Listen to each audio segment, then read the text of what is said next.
Now there are about 400,000 U.S.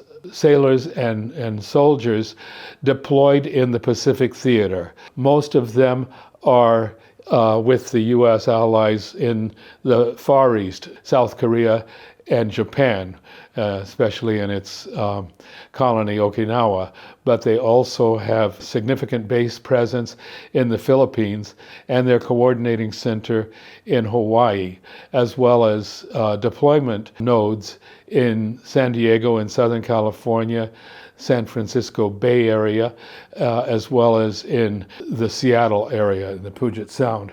These are all areas that have a tradition of active duty resistance. The training programs that all of the military branches in the United States use are anti-human, not only physically against the recruits, but also they inculcate a deeply racist culture and brutality in these soldiers that many, many have fought against.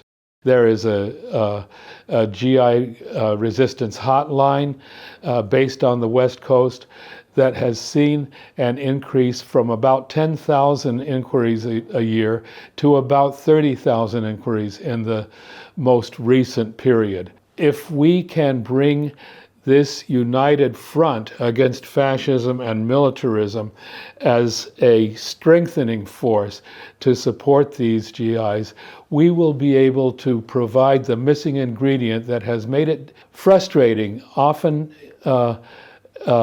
difficult if not impossible, for soldiers and sailors to have the courage to say no.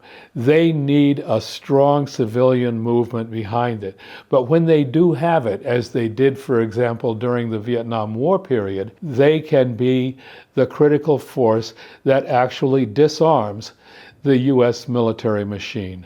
I remember very well back in 1969, there was a sanctuary movement in which dozens of U.S. GIs, soldiers and sailors, refused to be deployed to Vietnam. The result was electrifying. It's true that it faced significant military repression, but it also spread like wildfire among the troops. This happened also in San Diego, where the Navy base is very deeply involved in essentially recruiting and staffing the aircraft carriers that they send into the Pacific theater. The same is true in Seattle. We need to remember that these young people who all were recruited into the U.S. military machine on a false basis are sitting ducks. It's crystal clear that the U.S. military leadership is prepared to sacrifice these people in the tens of thousands for a war effort against China that is absolutely crazy. There is no basis a war against China by the United States. Look at the history. The U.S. was only able to fight to a draw against the Korean Liberation Forces and the volunteer Chinese forces during the U.S.-Korea War back in the early 1950s. In Vietnam, they lost completely. They were forced to evacuate the U.S. Embassy by helicopter as their troops and their puppet troops were totally defeated on the battlefield. And they have lost again and again since then in Iraq and Afghanistan, even in Syria where they tried to topple the government there. And now they've already lost against Russia fighting against NATO expansion in Ukraine, and they're rapidly losing in their support for Israeli genocide against the Palestinians. It's notable that among the most significant solidarity actions with Palestine resistance has been from active duty GIs. One GI burned himself in front of the White House while saying, "Free Palestine," an act of crazy solidarity, but one that genuinely inspired and electrified the anti-war veterans and active duty soldiers.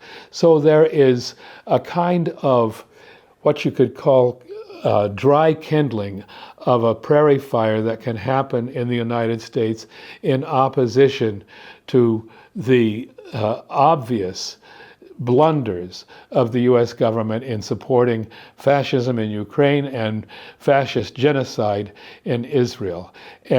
But what we see is the movement against their militarism and imperialism, which has been weak over the last several decades, is suddenly surging and becoming both stronger and more united. And that's what we need to stop the U.S. war machine and to prevent war against China. 姐妹们总烦恼脸上细纹干燥与暗沉，现在起跟我一起放心交给 KS Royal Face 皇家颜值逆时奇迹系列。KS Royal Face 皇家颜值逆时奇迹系列，它添加5种 EGF， 专门防止肌肤老化，强化皮肤修复，增加肌肤弹性水嫩，轻松抚平皱纹，换回青春自信。